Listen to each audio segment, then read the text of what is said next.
All right, great. Welcome, everyone. I'm going to give it a few seconds here for people to get logged on, and then we'll kick off this webinar on Growth Management and Development Rights 101.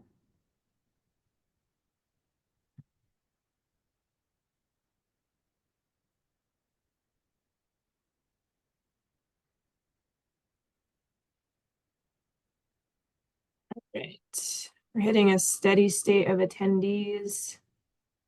I'm going to go ahead and get started in the interest of everybody's time. My name is Catherine Houston. I am the paralegal at TRPA, the Tahoe Regional Planning Agency, and I'm just going to help moderate this webinar, which is a presentation on the fundamentals of growth management planning in Tahoe and elsewhere in the United States. So we'll start with a presentation from Rick Pruetz, a national expert on growth management planning. He will talk about the basics of growth management and how it is used in other communities. And then building on that presentation, TRPA planner Jacob Stock will go into a bit more detail on Tahoe's growth management system and specifically focus on development rights. This presentation, as a reminder, is part of our Community Academy for the Cultivating Community Conserving the Basin multi-year planning and policy project, which is aimed at improving access to affordable and workforce housing while protecting the environment. And with a focus on building more equity into our growth management system and fees. This presentation is meant to provide some general background on growth management planning to help you engage with the Cultivating Community initiative and with other planning efforts more generally. We won't cover everything and all the specifics today. This is the third part of our Community Academy series that will cover a range of topics related to planning in the Lake Tahoe region. And the recordings of the previous webinars, which was TRPA 101 and Planning 101, are under the Resources tab at tahoeliving.org. We realize that there is a lot that can be included in these presentations, and so we're always welcoming of your suggestions for future webinars. We're working on some future presentations explaining the Tahoe coverage system, zoning, and more. And based on your feedback, we'll be recording some short explainer videos as well. We hope that these webinars can help get community members up to speed so that they can better engage in this process and help shape the changes that are needed. There's a lot we can go over, and we're in a bit of a learn by doing phase. So again, we welcome feedback and are committed to continuing to tailor our content to best meet the community's needs and interests. We will have an opportunity for questions at the end. And based on the feedback that we did get from previous webinars, we're going to keep the Q&A focused on questions that are relevant to the topic on hand today. And if you want to go deep on any particular topic, that's not what this venue is for. But we do encourage you to share your ideas through the survey at the end or email us at housing@trpa.gov with your questions. Next slide, please, Jessica.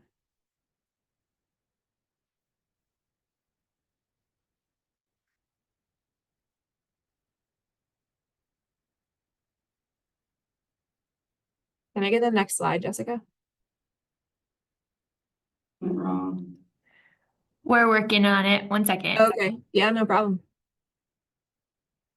And so I will take this opportunity then to, as I mentioned, I'm not a housing or a planning, I should say, a planning professional at the agency.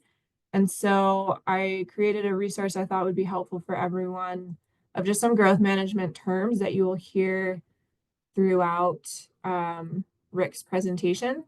And so I'm going to drop the link to that in the chat. It might be helpful to have up as you're watching his presentation. And Rick, I might stop you and ask you to define some terms if I forget.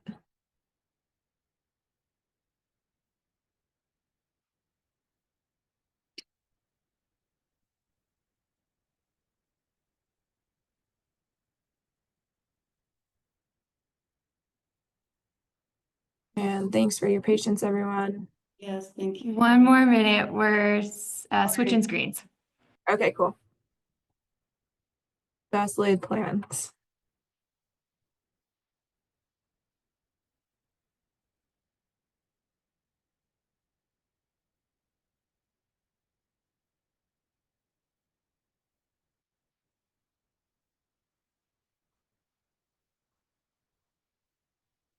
Awesome.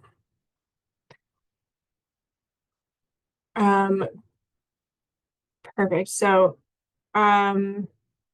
before we get started, I'd like to thank Sandra Rentas for being here again today to provide this webinar live in Spanish. If you would like Spanish interpretation for this webinar, please go to the bottom of your Zoom screen. You can see that on the PowerPoint there. Where it says English as the language, you can choose to switch it to Spanish. If you're joining us by phone on the webinar, you can dial *9 to raise your hand to ask a question, and then *6 to be able to mute and unmute yourself. For everyone else, if you're joining on the Zoom app on your computer or your phone, we're going to use the Q&A option at the bottom of your screen again. So you can enter questions at any time, and then we'll take those at the appropriate time of in the webinar. And we'll just ask you to please not use the chat function. We'll just channel the questions through the Q&A box. And one more last reminder, this presentation is being recorded, and that recording will be posted to tahoeliving.org under the resources tab with the other webinars. And so now I'm happy to finally introduce Rick Pruetz, who will be teaching us more about growth management. He is a city planner and a national expert in growth management, has written 4 books on the subject, and has consulted with many local and regional governments on their growth management systems. So go ahead and take it away, Rick. Okay, thank you very much. So what is growth management? I'll start with a definition. Growth management is the use of a wide range of techniques in combination to permit a community to determine its own amount, type, and rate of growth, and to channel that growth in designated areas. I use the term growth to mean all forms of development, including commercial buildings and other non-residential structures, as well as residential development. But in this talk, I will focus on residential development because that is where the greatest need is today. So just to create somewhat of an outline here, growth management can do basically 4 things: contain growth in an area, preserve natural and cultural resources, limit the amount of growth, and limit the pace of growth. Next slide, please. In this talk, I'll be reviewing some of the most common growth management tools, including urban growth boundaries, growth caps and quotas, zoning, and permanent preservation tools, including conservation easements, mitigation fees, purchase of development rights, and transfer of development rights. Some of these tools can be at odds with the goal of providing an adequate supply of affordable housing, and we are currently in a housing crisis. So I will mention this tension as I walk through these tools and talk about what they are used to direct growth into areas that are best suited for development while reducing the potential for growth in areas that need to be protected or preserved. Next slide. But first of all, why do we need or want to manage growth? Low-density development, or sprawl, converts over 1 million acres of U.S. land every year. It is inefficient to provide sprawl with public transportation, roads, sewers, water, and energy. Cars, which are the most common mode of navigating sprawl, are a major source of greenhouse gases that produce climate change and its harmful impacts, including dangerous heat waves, drought, wildfire, sea level rise, and damage from floods and severe weather events. Next slide, please. In addition, sprawl converts. Montgomery County, Maryland, which you see in this slide, offers a good example of what can be accomplished by growth management. Montgomery County abuts Washington, D.C., which you see there in the lower part of the screen, and faces enormous development pressure. In 1964, it adopted a growth management plan locating development within a growth corridor following Interstate 270. Surrounding that growth corridor, Montgomery County planned a protected green belt of farms, natural areas, and open space. It took an assortment of growth management tools to achieve that vision, which I will explain in a few minutes. Next slide, please. Let's return to the first of the four aspects of growth management that I mentioned earlier, containing growth. Containing growth makes it possible to form communities that can be served efficiently by transportation and other public services. Many growth management programs clearly designate the places planned for development with an urban growth boundary. Lexington, Fayette County, Kentucky, shown here, adopted the first urban growth boundary in the U.S. in 1958. In the following 50 years, this urban growth boundary expanded by only 28%, while the population of Lexington, Fayette County more than doubled. That contrasts with the sprawl experienced in many U.S. jurisdictions. For example, between 1982 and 1997, the amount of urbanized land in the United States grew by 47%, while the population grew by only 17%. But now the population of Lexington, Fayette County is more than 5 times what it was in 1958, and there are housing shortages, and public officials there are currently considering further expansion of the urban growth boundary there. Slide, please.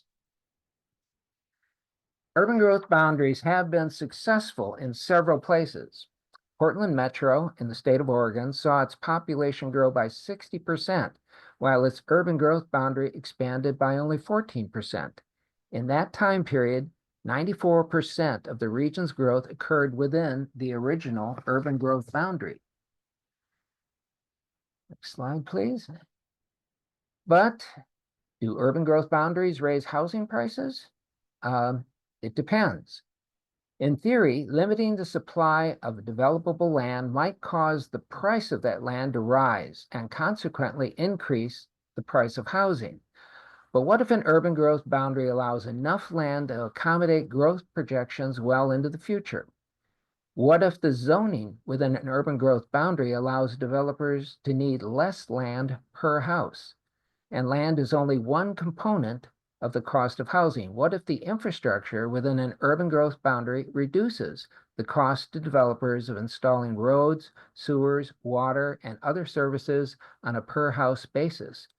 Perhaps the better answer is that urban growth boundaries might or might not increase housing prices depending on circumstances at a specific location. The slide here shows King County, Washington, and a study there concluded that that county's urban growth boundaries did not increase housing prices. Next slide there. I'll now move on to 2 other aspects of growth management that I listed earlier: limiting the amount and pace of development. Some growth management programs adopt limits on the number of dwelling units that can be built each year. In addition to keeping rapid growth from overwhelming infrastructure, growth caps can motivate developers to offer project features and community benefits in order to win the competition for a limited number of development permits issued every year. In Pitkin County, Colorado, developers earn points in a competition for these limited permits by offering various community benefits, a system that has succeeded in preserving remote green space like the one shown here. However, during building boom cycles, growth caps and quotas limit housing development, which is the opposite of what is needed during a housing crisis. The California Housing Crisis Act of 2019 recognized this problem and prohibits adoption and enforcement of housing caps until 2030 in most jurisdictions. The Tahoe Regional Planning Agency is exempt from that law. So far, I've talked about three aspects of growth management that mainly apply to the growth areas: containing growth in an area, limiting the amount of growth, and limiting the pace of development. I now move to a fourth aspect of growth management, which involves the preservation of areas that should not be developed, including farmland, forests, surface water, groundwater, aquifer recharge zones, habitat, places with potential for parks, and other environmentally significant places, as well as areas exposed to hazards like wildfire, floods, coastal storms, and sea level rise. To save time, though, from now on, I'll just refer to those as green space. As I said a few minutes ago, Montgomery County adopted its 1964 plan with the goal of locating development in a growth corridor that allows efficiency in public services and infrastructure. Montgomery County also wanted to preserve green space in the area surrounding the growth corridor. At first, Montgomery County thought that its green space could be protected by rezoning its green belt to a minimum lot size of 5 acres. That rezoning did not stop sprawl. In the next 5 years, 12,000 acres of farmland were subdivided into 5-acre lots. Slide, please. The Montgomery County experience illustrates that ineffective zoning can fail to protect green space and might even induce the fragmentation of land that a jurisdiction wants to protect. Zoning has also had many other regrettable results. Owners of homes in low-density zoning districts often assume that allowing higher densities in or near their neighborhoods would reduce the value of their property. Countering these assumptions is difficult because homes are the largest asset owned by the average American family. Existing homeowners often oppose zoning changes that would allow more affordable housing out of fear that it will reduce their property's value. These are just two of several books exploring the shortcomings of zoning. Essential green space, next slide please, is best protected by permanent preservation. That happens when green space is owned by a governmental agency or a private nonprofit conservancy that holds title to the land. For example, public agencies own about 90% of the land in the Lake Tahoe Basin. Slide, please. Preservation can be accomplished in various ways. This graphic depicts property ownership as a bundle of rights. Often it is unnecessary or even counterproductive to preserve land by acquiring the entire bundle. With farmland, commercial forests, and other green space, preservation goals are often better accomplished if the land remains in private ownership, but with removal of some or all of the property's development rights. Development rights can be defined as the speculative value of property for real estate development. Many local land trusts and government agencies choose to buy the development rights from a property they wish to protect rather than buying the land itself. The development of the property is usually controlled by a conservation easement, which is a legally binding agreement between a landowner and a land trust or governmental agency that permanently protects certain land uses to protect conservation values, such as farmland, wildlife habitat, or open space. Typically, conservation easements limit the number of dwelling units allowed on the preserved property, but permit uses that are consistent with planning goals, such as farming and perhaps all other activities normally allowed in the jurisdiction's agricultural zoning district. Slide, please.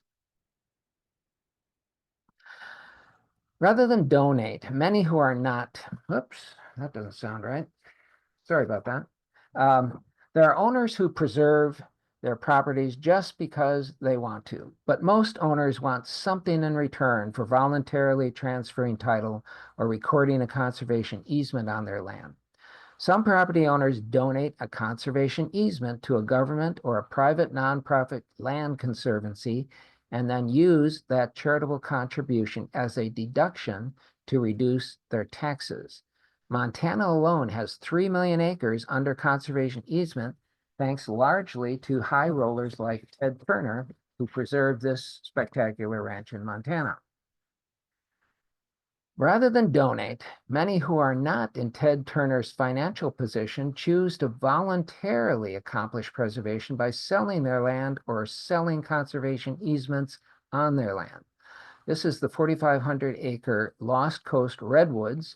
It was ultimately purchased by the Bureau of Land Management using a combination of private and public funding. Sometimes public agencies require preservation from developers, next slide please, as mitigation for environmental impacts, such as the destruction of habitat. Many habitat conservation plans allow some housing development of habitat lands when developers pay mitigation fees that are used to buy and maintain permanent nature preserves. For example, the Western Riverside County Regional Conservation Authority charges habitat mitigation fees for each new house within its planning area, and the revenue from those fees helps pay for the preserves needed to prevent the extinction of 34 threatened or endangered species. Using state or federal money can sometimes be the least controversial way for a local jurisdiction to preserve green space. For example, most of Collier County, Florida, shown here, is protected in state and federal parks and preserves. Pennsylvania uses cigarette tax revenue to fund the most productive farmland preservation program in the country. Local jurisdictions here combine the state funding with local tax revenue and other sources to preserve over 640,000 acres of farmland throughout Pennsylvania. Local jurisdictions supplement federal and state funding with a wide variety of local taxes.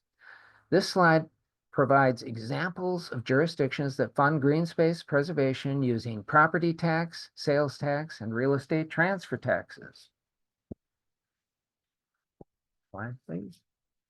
Purchase of development rights, or PDR, is the generic term for a preservation program that uses tax revenue to preserve land by purchasing and, importantly, retiring development rights.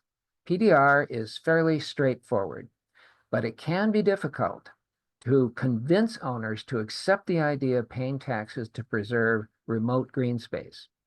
And an equity issue also arises when preserved green space is near affluent suburban neighborhoods instead of urban locations that could benefit from additional parkland. And many jurisdictions with PDR programs do not generate enough tax revenues to accomplish all of their preservation goals. The PDR program in Lancaster County, Pennsylvania, shown here, didn't have enough money to buy all the development rights that farmers there wanted to sell. So the county supplemented its PDR program with transfer of development rights. Like PDR, transfer of development rights, or TDR, uses money to motivate owners of green space to voluntarily preserve their land. But rather than retire the development rights, the preservation in a TDR program produces transferable development rights, or TDRs, that can be purchased by developers and transferred, typically in order to increase the development potential of land in designated growth areas. Essentially, TDR allows the owners of land in areas unsuitable for growth to permanently preserve their land with a conservation easement and sell the resulting development rights to developers in areas better suited for growth, who use the transferred development rights to gain a more profitable level of development. Going back to Montgomery County, Maryland, the owners of land in the 93,000-acre greenbelt can decline to use the TDR option. But when they choose to use TDR, they record a conservation easement that permanently limits on-site development. They are then issued transferable development rights, or TDRs. They are compensated by the sale of those TDRs to developers who use those TDRs to gain higher and more profitable levels of development in areas designated for development. Here in Tahoe, the California Tahoe Conservancy accomplished the purchase of the Upper Truckee Marsh South property, formerly a Motel 6, using TDRs and mitigation fees that I mentioned earlier. The Montgomery County TDR program has preserved 52,000 acres using TDR and another 20,000 acres using 4 different TDR programs. Next slide, please. And Montgomery County has also championed affordable housing using a full complement of tools and policies, including one of the first programs in the nation to require up to 15% of all units in new apartment buildings to be affordable to moderate income households. Nevertheless, Montgomery County is not meeting certain housing needs. Unlike PDR, TDR is not dependent on tax revenues, which is a distinct advantage since voters are often reluctant to tax themselves to preserve green space. However, TDR programs can be extremely complex. They must have the right ingredients to be successful. This is a list of TDR success factors. Without observing at least some key factors, TDR programs will work poorly or not at all. For example, a poorly designed TDR program might not motivate developers to build enough housing. Plus, TDR programs invite criticism if the resulting preservation is perceived as primarily benefiting suburban neighborhoods rather than the entire community. Next slide, please. As I emphasize in this book, the superstars of green space preservation typically use a combination of growth management tools. For example, Lancaster County, Pennsylvania had preserved over 85,000 acres of farmland alone using a toolbox that includes urban growth boundaries, agricultural zoning, conservation easements, purchase of development rights, and transfer of development rights. So to recap, growth management can contain growth in an area, preserve natural and cultural resources, limit the amount of growth, limit the pace of growth. However, as I've mentioned throughout this talk, poorly designed growth management tools have the potential to constrain the building of new affordable housing. So it makes sense to look carefully at growth management tools to make sure they are not keeping us from meeting our housing goals, particularly during the current housing crisis. That concludes my talk. Can I turn it back to you? Absolutely. Thanks, Rick. And I actually grew up really close to Lancaster County, so in Pennsylvania. So it was really cool to learn that for me personally.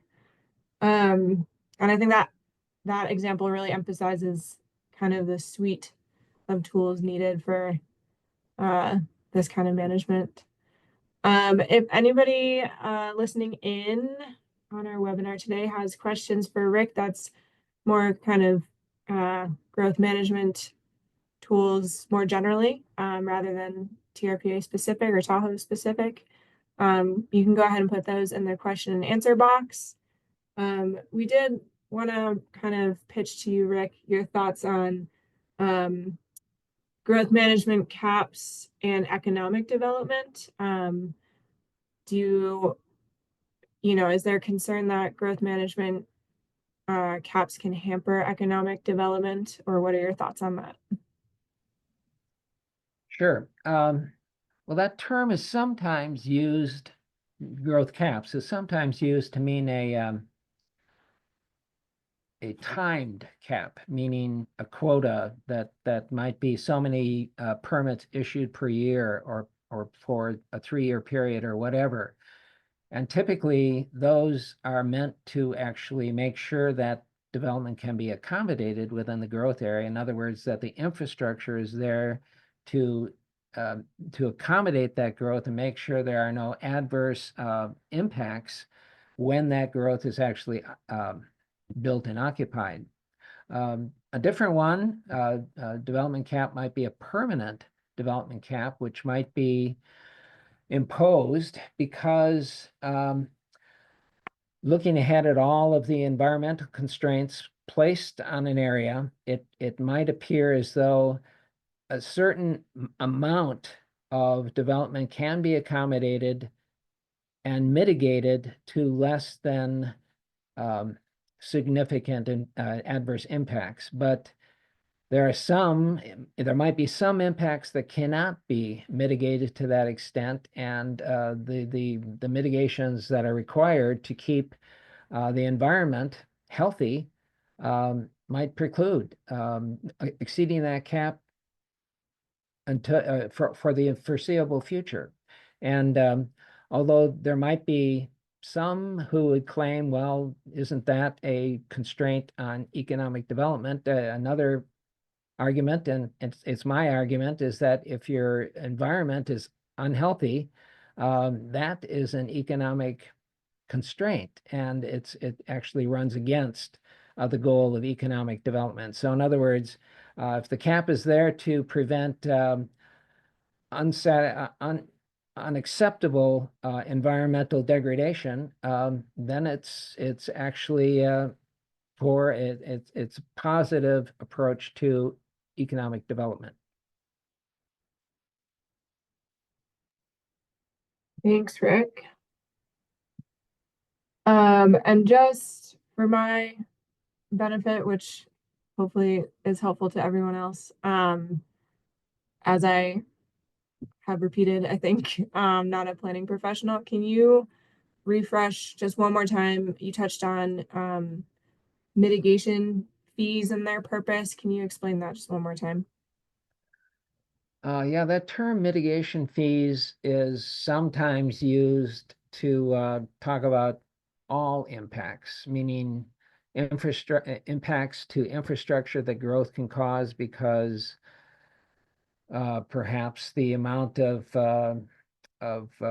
trips, automobile trips, would create unacceptable conditions in roadways or cause too many vehicle miles traveled to be incurred.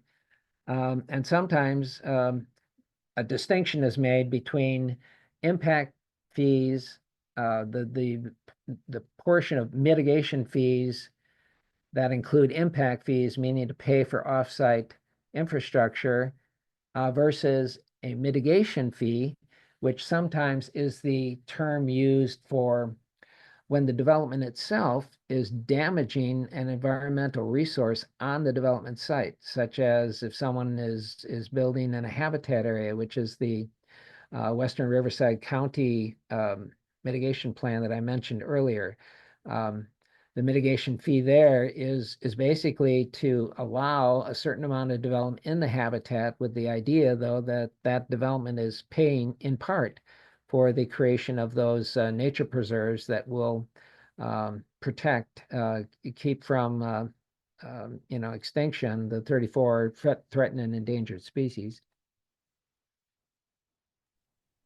Awesome, thank you. We had a question come in from the public, and I just want to acknowledge I've got two awesome questions from Chris that I'm going to save for Jacob because they're pretty Tahoe specific, but both really good. And then we got a question in from Sarah that I'm going to pitch to you, Rick. Do you have good examples of quantifying the value of open space and healthy environments in terms of profit/finances?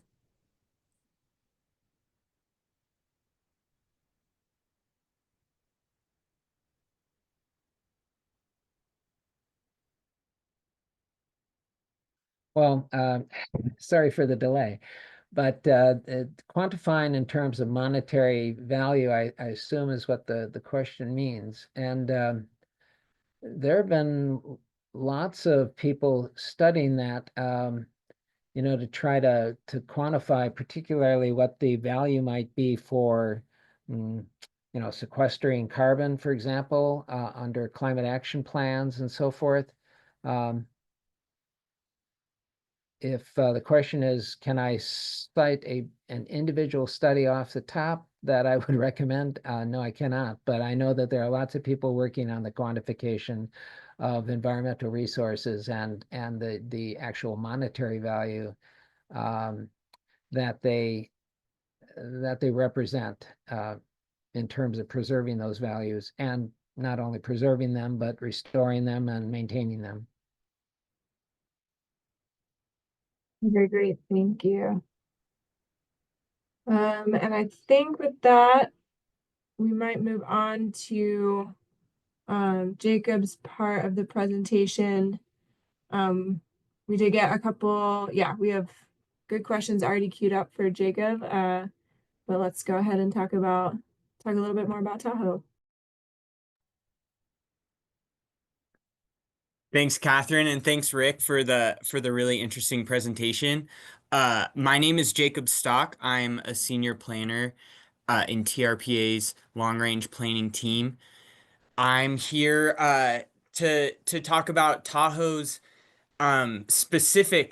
Tahoe specifics of growth management. So Tahoe developed a somewhat unique growth management system, responding to growth pressures and the need for environmental protection.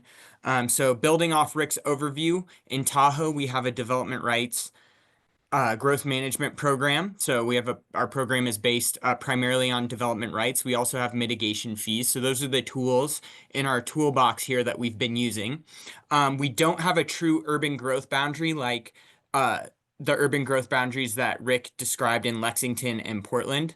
Tahoe's development rights program manages the total amount of future growth and the timing of that growth. The system tries to improve the environmental quality of development, so that's one of the goals of our system. It's also pretty good at preserving natural resources, and I'll go into that a little bit more later. It's less successful at delivering the type of new development that's most needed in the community, most notably affordable housing. So like I said, I'm here to give some background and history on Tahoe's development rights system, talk a bit about how it works, what works well, some of the unintended consequences. The purpose of this presentation is not to teach you how to get development rights so you can build a house on your property. Um, Maybe we can get our permitting team to do a presentation on that if you're interested.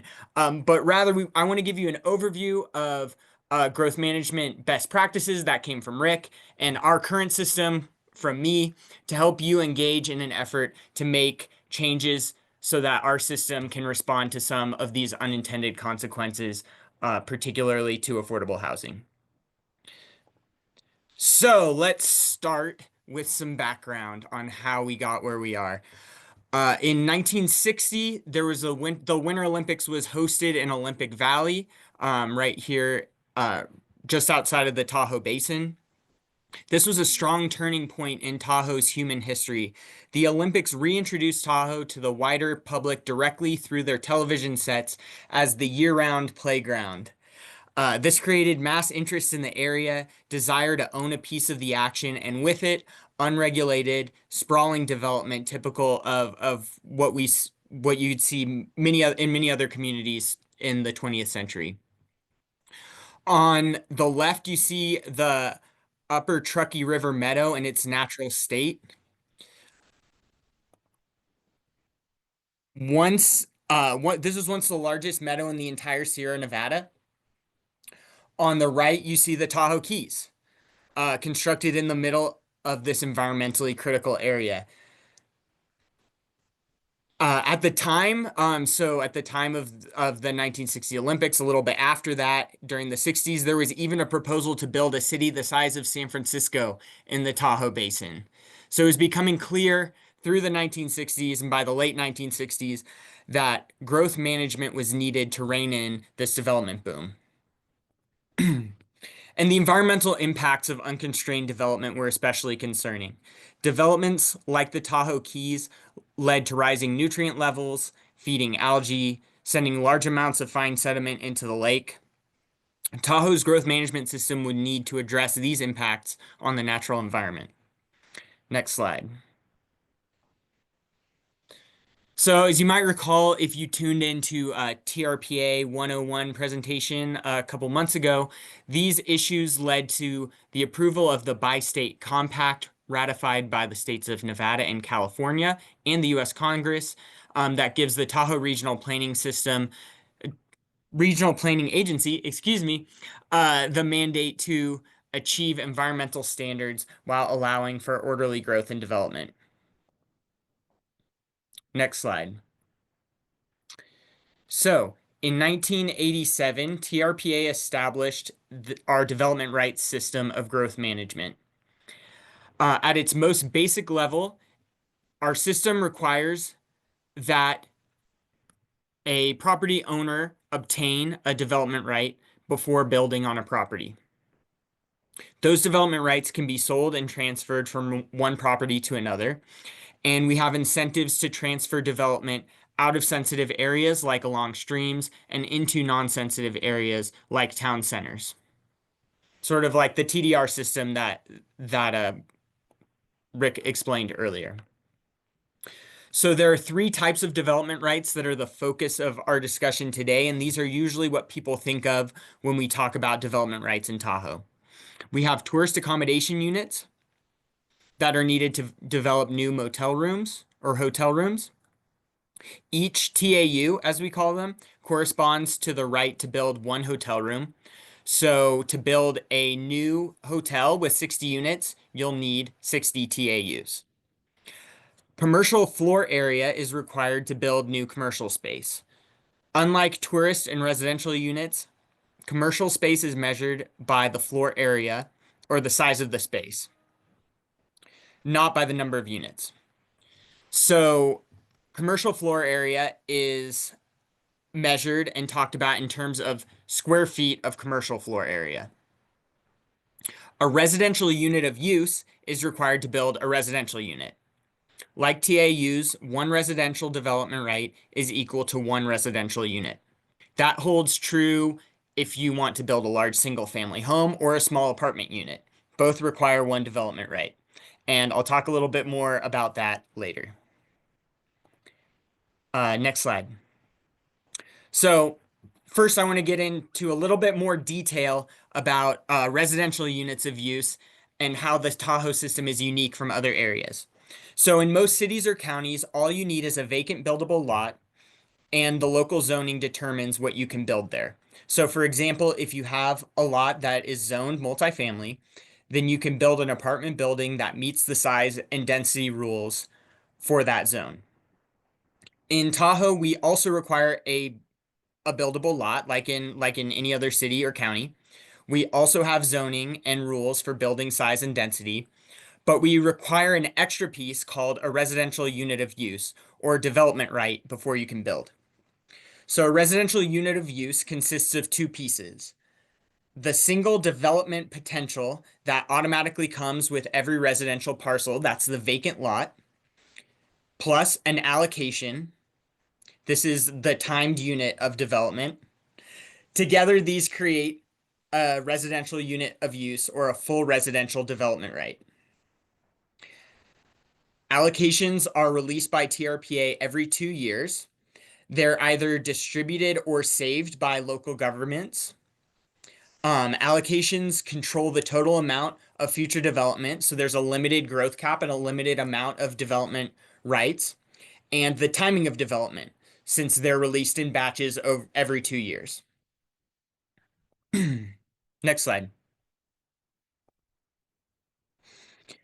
So the TRPA development rights system manages the timing and amount of future growth with an emphasis on preserving natural areas. How much development is allowed in the basin and how much is left?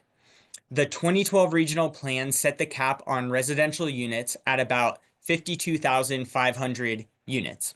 That means there are about 4,000 new units left to be built in the basin, or only about 8% of the total allowed residential units. It's important to note that the existing units can be redeveloped, updated, and transferred without a new allocation. So you don't need a new development right to knock down an old house and rebuild it. To preserve natural areas, we've established incentives to transfer development rights from sensitive areas like stream areas to non-sensitive areas like town centers. So you can get extra development rights if you transfer development out of a sensitive area. Next slide. There are a few ways you can acquire development rights for a residential project. I told you I wasn't going to tell you how to acquire development rights, but it's important to give a little bit of background here. So if you have a vacant parcel, you can apply to your local government to give you an allocation from their pool of development rights. Recall, once your allocation is matched with your vacant parcel, you have a residential unit of use or a development right, which can be used to build. If you have an existing development right on another property, you can transfer it to the property you want to build on. You can also purchase a development right from someone and transfer it to your property. If you're transferring from a sensitive area to a town center, you might get incentives like additional development rights from the TRPA incentive pool. If you have another type of development right that you're not using, like commercial floor area or tourist accommodation units, you can convert that to residential units. So for example, 300 square feet of commercial floor area can be converted to a single family residential development right. You can also get bonus units, extra development rights as an incentive for retiring development on a sensitive lot, creating a preserved natural area, or building deed restricted units that are reserved for the local workforce and low income housing. Hey, Jacob, So yeah, can I ask a question? for sure. I just wanted to see if my understanding of the full package of a development right is correct. And so tell me if I'm wrong here, but is it fair to say that the vacant lot is the where you can build and the allocation is the when you can build to equal your development right? Yes, and they Okay. add up. That's a good way to put it. And they add up together to determine if you can build. If you can build. So you Okay. need the when, you need the where, you need the when, and they come together to make the if, and you get to you can build something on that property. Awesome. Thank you. Yeah. No, thank you. So, using an example that Rick brought up in his presentation already, the California Tahoe Conservancy recently purchased the Motel 6 property along Highway 50 and retired the development rights on that property. So for those of you who aren't familiar with the former Motel 6 property, it's located right in the Upper Truckee Marsh. This is a highly sensitive marshland, and that property will be preserved and restored back to a marshland. So those development rights are moved out of the sensitive land, and the Tahoe Conservancy gets bonus units, extra development rights that they can use on non-sensitive land. Next slide. Jacob, let's actually pause there if you don't mind, because we had some really good questions come up about this property in particular. Do we know where the transfer development rights, let's see, I'm just going to ask the question as it's written and not assume that I can paraphrase. Where did the transfer development rights go that aided in the purchase of the Motel 6 property? And then where are the development rights to be used? And is any of that controlled or directed in the transfer agreement? So, the transfer, so I can tell you what I know. I'm not working specifically on this project. I just get some updates every now and then, and maybe someone from my team can chime in if they have more details. So the development rights were the existing development rights were tourist accommodation units that were being used to as the Motel 6 property. They're being transferred out of that property to another location that hasn't been determined yet. Actually, the Motel 6 property, interestingly enough, is in a town center, but it's in a sensitive area as well. So the last I heard, there will be some incentives, bonus units that CTC California Tahoe Conservancy will get from that transfer if they move those units uh, to a town center that's property that's not sensitive, that's not in a marshland or other sensitive area, but is in a town center. And it's my understanding that they intend to use those as um, as residential units. Awesome, thanks. And that sounds like Alyssa might be able to help us out with some more info, unless you nailed it. He did nail it, but all of the units are still on site. They were primarily tourist accommodation units, and there's a little bit of CFA with the restaurant that is to the left of, or on the left side of the photo here. And yeah, the units are still on site. They haven't identified where those units will be transferred to. I think the Conservancy is in the process of developing a program for where those units ultimately land in the future. Wonderful, thank you both. And thanks, Chris, for the question. And just for audience members, I didn't have the ability for you all to see all of the questions on at the beginning, but it is on now. So you should be able to see all of the questions that are being asked and answered.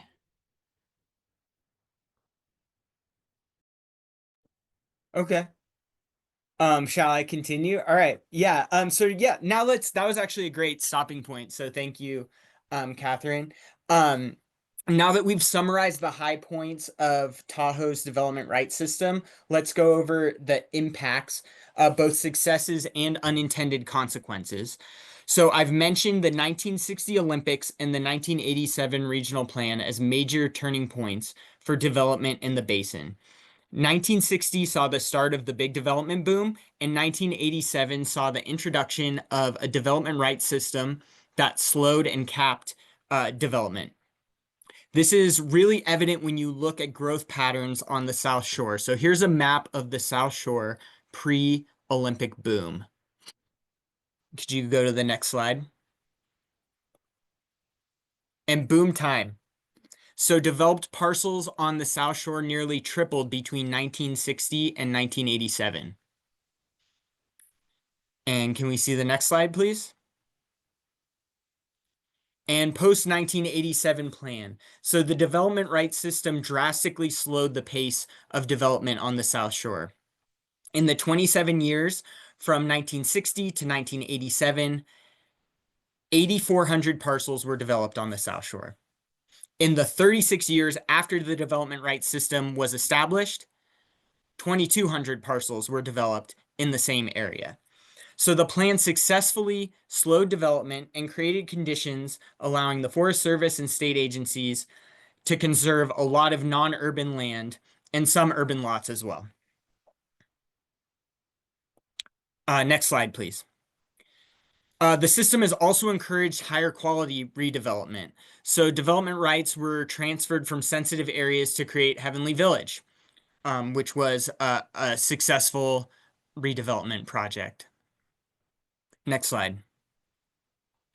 But there were some unintended consequences as well, and this is critical to our policy work through cultivating community. So by capping and slowing the pace of development, development rights became a valuable and costly commodity, which in part makes Tahoe's development rights system less successful at incentivizing workforce housing. Like any organism, housing markets adapt to their environments. The images here on this slide show large homes that proliferate in our system. Just to be clear, that's one single family home in each of these pictures, not a townhome or a duplex, one single family home. When the right to build is scarce and you acquire the right to build a single unit on a parcel, most people will try to maximize that right through a large single family home rather than seeking additional rights to build more smaller units. Some other issues that play into this that we'll discuss more in future webinars. Could you go back to the slide, please? That we'll discuss in future webinars include lot coverage. So lot coverage is also treated as a commodity. That's the amount of your property that you can build on. Creating another equity challenge. And the fact that most parcels in the basin are zoned for single family housing constrains affordable housing potential. So all of this is to say the housing crisis is a national, it's even a global issue, but there are ways we know that our system impacts housing and can do more to score wins for housing and the environment. Okay, next slide. So here's another way to look at it. With one development right, you can build a 6,000 square foot home, a 1,600 square foot home, or a single 600 square foot unit in a sixplex. You can use a development right to build one very large home, but you need 6 development rights to build a small apartment structure like the one pictured here. All else equal, the mansion is going to win every time. So among other things, we want to address this inequity in our development rights system. Next slide, please. So in summary, Tahoe has a development rights-based growth management system. That system limits the total amount and pace of new development through the release of a limited number of allocations. This system was successful at reining in uncontrolled growth, the uncontrolled growth that Tahoe experienced from 1960 through 1987, and has created opportunities for environmental preservation and redevelopment. But it's also had unintended consequences. Scarce development rights, combined with other rules, have unintentionally favored larger, more expensive homes over the affordable homes that we need in our community. And that's a central issue that we would like to resolve in our system. So to get involved with that effort, please visit tahoeliving.org and sign up for our housing e-news. And I'll hand it back to Catherine for some questions and discussion. Also fill out the survey link right there on the slide. Great, thanks, Jacob. And we have some awesome questions lined up. I'm gonna pitch a couple to you, and then I'll tap Alyssa in to answer a couple as well. And this is, I think, this question kind of speaks to this initiative overall, but let's take a stab. Are there a combination of the growth management tools that Rick presented about that are best suited for the Lake Tahoe Basin, or is it too project specific to say? That's a really good question, and that's really what we're trying to figure out. And why we wanted to give this presentation in the first place, to share some of to share what we're doing, to share what some other places are doing that we're maybe not doing, and try to think about the right combination of growth management tools that's right for Tahoe. I don't have the answer for that question because we're trying to figure that out. But I would say it's not project specific. It's a regional issue. And so I'm interested actually to hear if Rick has any thoughts on that question, as someone who's observed the Tahoe system and is an expert in this area.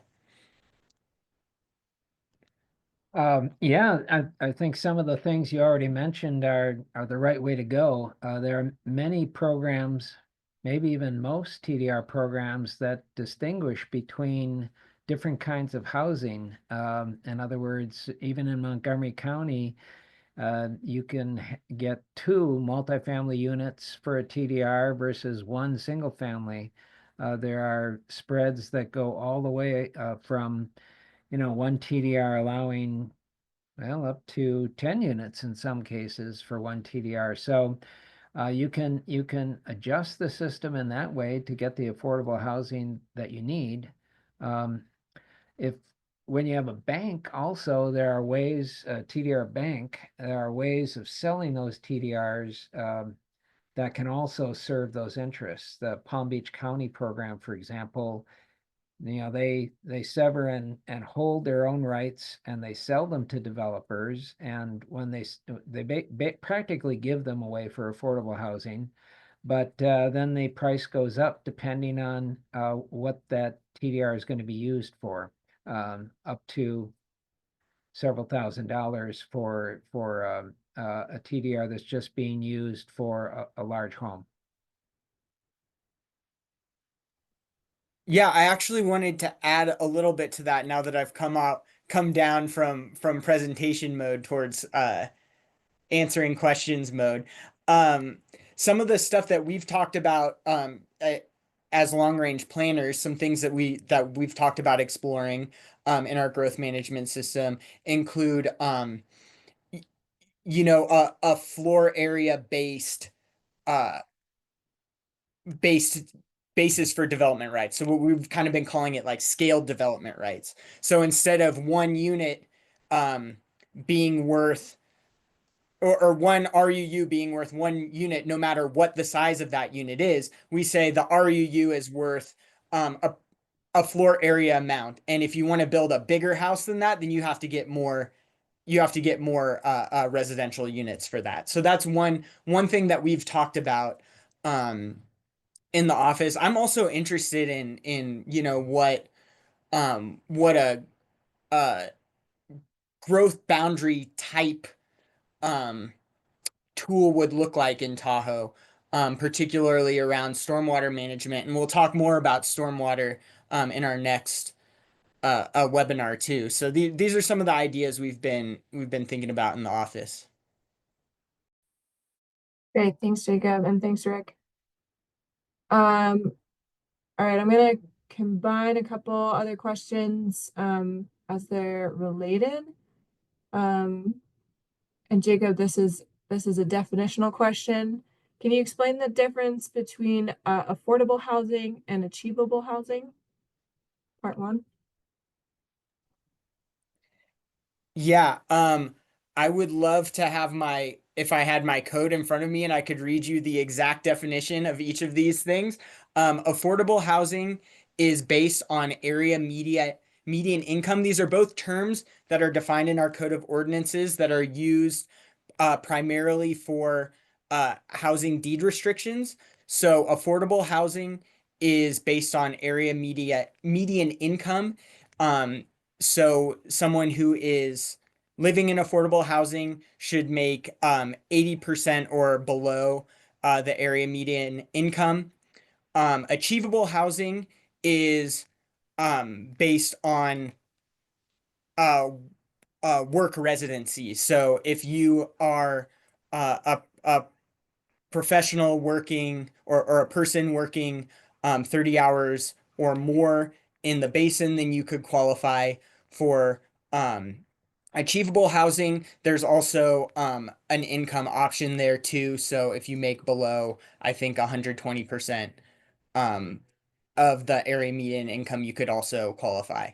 I actually do have the code up and you nailed it, so good job. And for John, who asked that question, those definitions are in 90.2 of our code of ordinances, starting on page 666 of that PDF. And I'll throw that link in the chat. It's a great read. And then kind of off the back of the of those deed restriction definitions, what is TRPA doing to promote entry-level market rate housing, if anything? What is TRP? That's a great question. So right now, we're not doing a whole lot. We just passed uh our phase 2 housing amendments, and Alyssa can talk a little bit more about these if that's helpful. But those are incentives that are tied to deed restricted housing. So it applies to affordable, moderate, or achievable deed restrictions, but does not apply um to market rate housing. You know, some of these deed restricted units can resemble entry level market rate housing, but that's not what they are. They're deed restricted. Alyssa, do you want to follow up on that or correct me? No, that's correct. That's a great question. And we did, yeah, just pass a set of amendments about a year ago that really focused on deed restricted housing, but we also understand that there is a need for what we call like affordable by design housing, so just smaller units that isn't deed restricted or that aren't deed restricted, but they are just, smaller units, so they are ideally more affordable by design. And we do understand that more density is oftentimes needed in order to incentivize those. There have been a lot of conversations with our working group and from the public and just our committee members about whether, we want to put all of our marbles in deed restricted housing versus, trying to put in place incentives for non-deed restricted market rate that we have less control over, in the future as in terms of who's living in the units. And so part of this process through Cultivating Community will look at, some of our fee structures so we can try to encourage smaller units to be built by scaling the fees so they pay less fees than a home that's potentially larger. So looking at sort of more innovative ways to shape our systems to promote smaller units that are more affordable by design. Thanks, Alyssa. And you teed up my next question really perfectly. We defined just a few moments ago, like affordable housing, achievable housing by their TRPA definitions as they're in the code, but we use affordable sometimes. Maybe we could think of it with like a small a more generally. Is there, what do we mean when we do that? If that question makes sense. Yeah, we typically talk about in these types of presentations, we'll say affordable or workforce housing, and that is kind of like the general term for both deed restricted housing, typically deed restricted housing. That could also include like those smaller affordable by design units as well. But then that's kind of like the general term that we use. But we also have these 3 deed restriction levels that Jacob was mentioning earlier: affordable, moderate, and achievable. And those are more of like the technical terms that, our deed restrictions and our legal language is based off of. Great, thank you. Let's see. And I really, again, appreciate the engagement here. We've got good questions. Looks like currently we have about 4 more. Let's talk about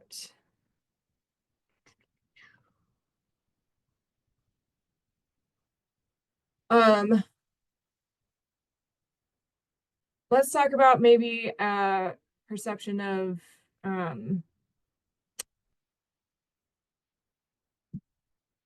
growth management systems and building equity in being opposed to environmental goals. And so the question is, what's the best way for TRPA to handle the NIMBY organizations in Tahoe that claim to act under the guise of environmentalism, but who stand in the way of building more equity into growth management systems?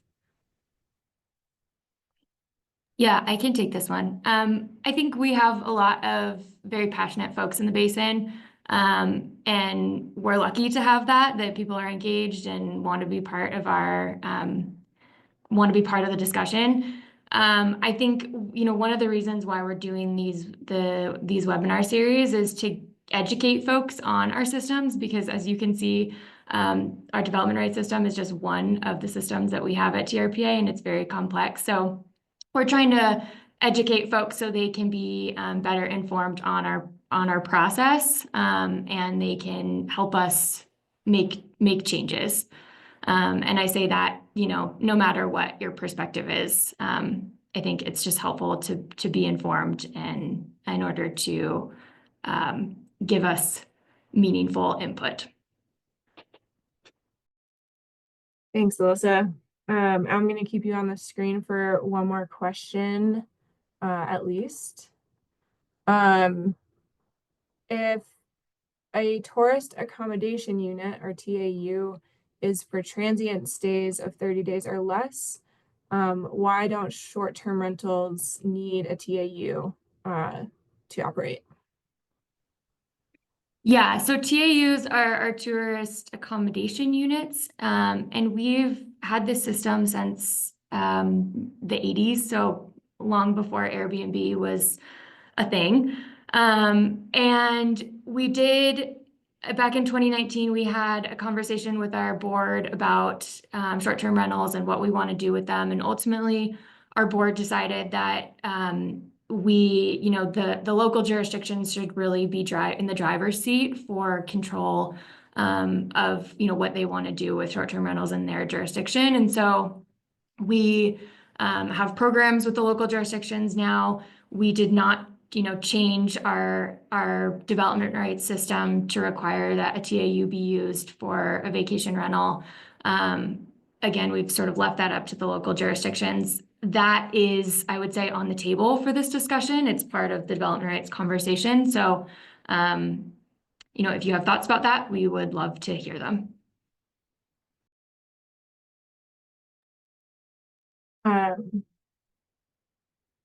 Great, thank you. And actually, I'm going to keep you on the hot seat, I think, for this next one as well. I'm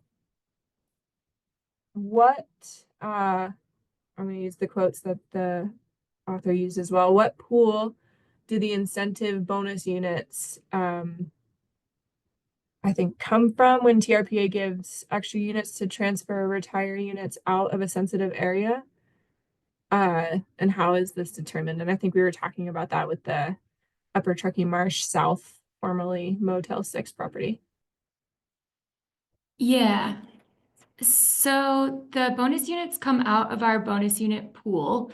And I realize that this is confusing for some folks because we have different types of bonus units. So oftentimes we talk about residential bonus units, and those are the residential units that we give out in exchange for a deed restriction. We call those our residential bonus units. We also have transfer bonus units that Jacob was describing a little bit on the call. So if you're transferring out of a sensitive land, you can get a bonus unit. So like in the case of Motel 6, depending on where those units are being transferred to, you can sometimes get like a 2-for-1 if you transfer out of sensitive lands.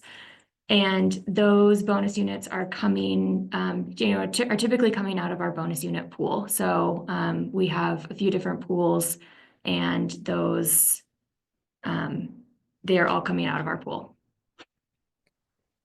I would just add one little thing, like a really high level to that.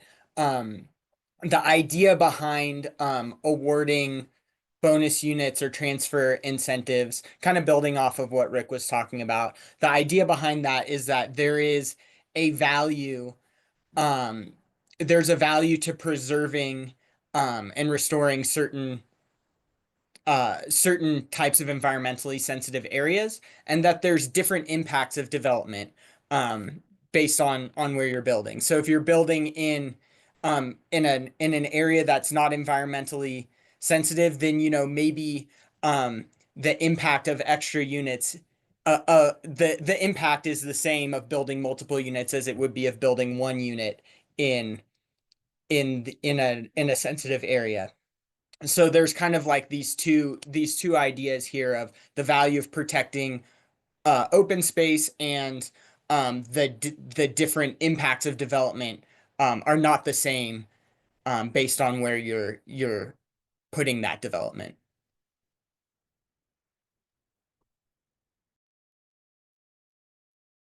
I'm just thinking about that for a minute. Thanks. That was, I'm learning a lot here today too, so this is awesome. I have one more question, and I know we have 15 minutes left allotted for this webinar, so we're definitely happy to answer questions if there are more. But as of right now, this is my last one. I'm going to tap in Karen, I think, for this one. And then this is a question from Sarah. And Sarah, if we're not understanding your question, uh, if you feel like the answer doesn't really touch on what you were asking, feel free to clarify with another question. But how is this initiative, TRPA's Cultivating Community effort, partnering with communities outside of the basin to support sustainable development and support infrastructure? Thanks. This is Karen Fink, even though my nameplate says Jessica Gillies, Principal Planner with TRPA. Sarah, I think one of the main ways that we partner with other communities is through our regional transportation plan. That's where we're really, collaborating and consulting with other regions around us to work on making sure that we have transit in and out of the basin and that we're planning long-term for that type of transportation. We've also been reaching out through this process. We're also reaching out to other communities around the basin to understand what the workforce, for instance, in the Carson Valley or the Reno area, what some of their needs are, because they're an important part of us being able to address some of the housing issues that we're looking at in this process. So if there's something else that you're looking for, let us know.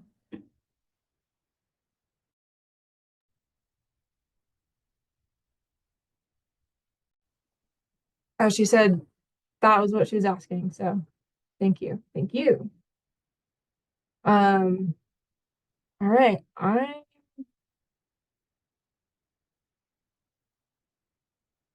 Let's see.